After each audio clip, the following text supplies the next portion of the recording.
Xəbərmi YouTube kanalının daimi izləyiciləri, hər birinizi salamlayıram. Kanala abunə olub, videoları bəyənməyi unutmayın. UEFA Çempionlar Liqasının əsas mərhələsinin ikinci turunda Qarabağın Kopenhagen üzərindəki qələbəsinə sevinənlər arasında xalq artisti Aygün Kazımova da olub. Sferas xəbər verir ki, sənətçi həmin vaxt paytaxt məkanlarından birində səhnədə olub. Futbol azarkeşləri ona keçirilən maçda Qarabağ Futbol Klubunun qalib olduğu barədə məlumat verib.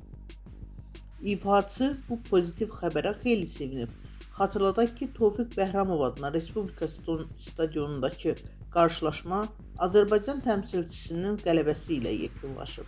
2-0.